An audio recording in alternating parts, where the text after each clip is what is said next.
pay no heed. When they see a sign, they turn it into mockery, and incite one another and scoff, and say, "This is nothing but evident sorcery." I agree. Quran 37, verse 16. What, when we die and become dust and bones, shall we be raised up, and also our fathers of old?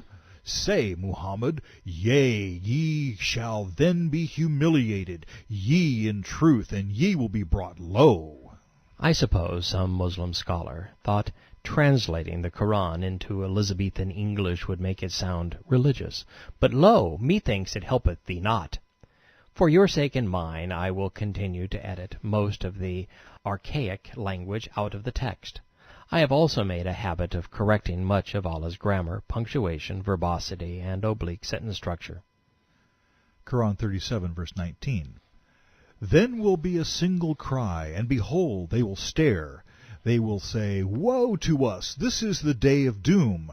This you denied. Assemble the wrongdoers and their wives, and the things they worshipped besides Allah. Then lead them to the fierce, flaming fires of hell. Even cleaned up, the message is repulsive. Allah stoops to interrogate his captives. Quran 37:24. But stop them, for they are to be questioned. What is the matter with you, that you do not help each other? Nay, but this day they shall make full submission. The sentence has come against us. We shall taste the punishment. Remember, according to Islam, people are never given a choice.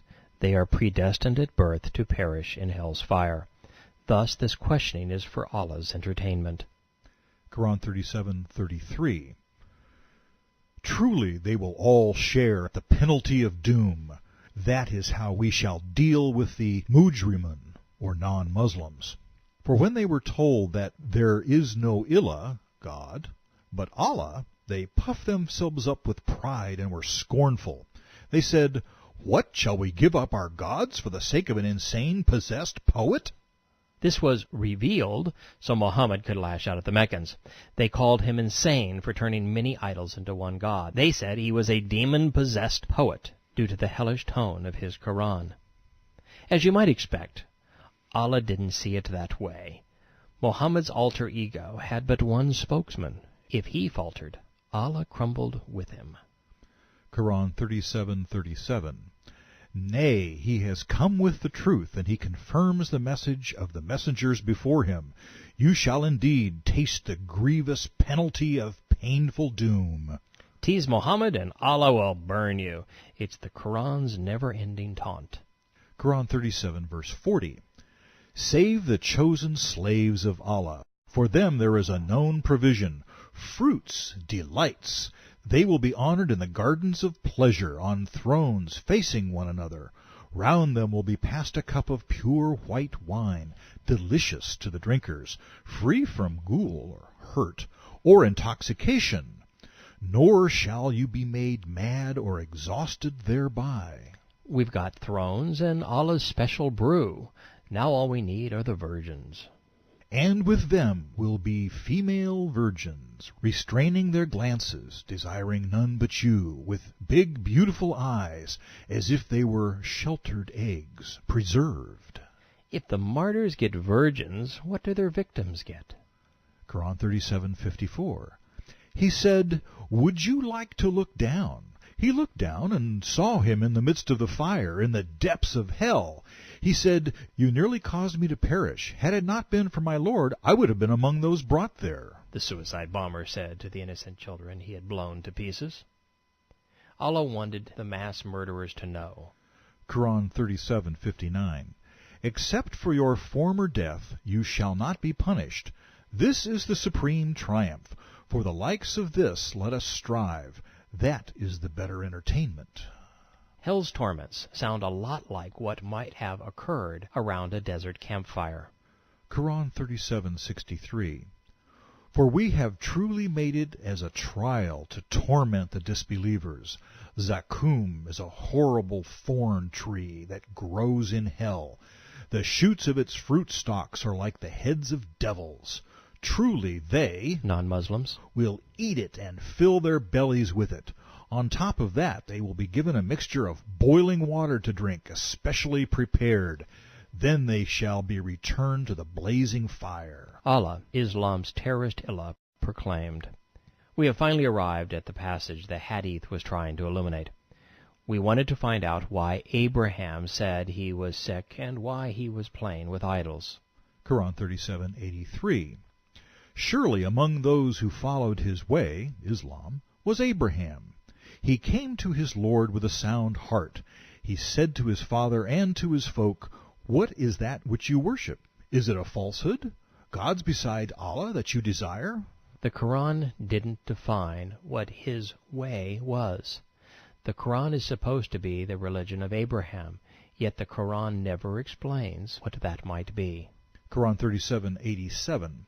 Then what is your idea about the Lord of men and jinn? Abraham cast a glance at the stars, and he said, "I am indeed sick." Abraham's question about the Lord of the worlds, followed by the capitalization of stars, is a problem. In the Quran, capitalization is a tribute to deity. Second, why did Abraham need to lie to accomplish his God's agenda?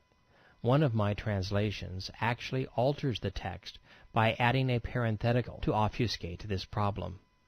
Surely I am sick, and then in parenthesis, of your worshiping these. Another says, Sick, in parenthesis, with plague. Even Muhammad calls Abe a liar. Tabari. The messenger said Abraham told 3 lies in his life. 2 of them were about Allah, his saying, "I feel sick," and saying, "The chief idol is the one who did it." Quran 37:90. They turned their backs and went away. He turned to their gods secretly and said, "Will you not eat? What is the matter with you that you don't speak?" Deprived of place, time, and circumstance, this doesn't make sense. Where was he? Why did he go to these gods? What are their names? And since Allah never spoke or ate, the revisionist Abe is being hypocritical. The following hadith, stolen from the Talmud, scrambles to make sense of all of this. Tabari. The people prepared food and placed it before the gods, saying, "When we come back, the gods will have blessed our food, and we will eat." When Abraham saw them with the food, he said, "Will you not eat?" And when they did not answer, he said, "What ails you that you don't speak?" Then he attacked them. He took a piece of iron and cut off each idol's extremities. Then, when only the largest idol was left, he tied the axe to its hand. When the people came to get their food and saw their gods in this state, they said, "An evildoer has done this to our gods." That was from Muhammad's Sunnah by way of the Jewish Talmud. This is from Allah's Quran. Quran 37:93. He turned upon them secretly, attacking, striking them with the right hand. Then came people with hurried steps and faced him.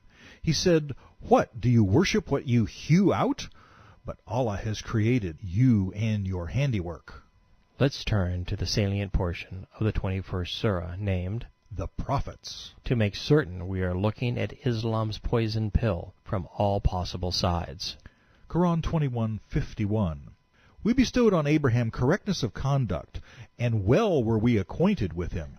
Behold, he said to his father and his folk, "What are these images to which you are devoted?" They said, "We found our fathers worshipping them." He said, "Indeed, you have been manifest in error, you and your fathers." They said, "Have you brought us the truth, or are you some jester?" This Quranic indulgence also emerges out of the blue without reference to the audience, place, time, or religion. Devoid of this context, the passage is senseless today. Yet in Mecca, the meaning would have been crystal clear. Muhammad was being recast as Abraham. Quran 21:56. He said, "Nay, your Lord is the Lord of the heavens and the earth. He created them, and I am a witness to this. I have a plot for your idols, and I will do something against them after you go away and turn your backs." So he broke them in pieces, all but the biggest of them, that they might turn to it. A second translation says, Then he reduced them to fragments, all save the chief of them, that haply they might have recourse to it. This is one of the most incriminating verses in the Quran. Mohammed did this very thing. The Prophet took the largest of the pagan idols at the Kaaba, Allah, and promoted it to the exclusion of the others.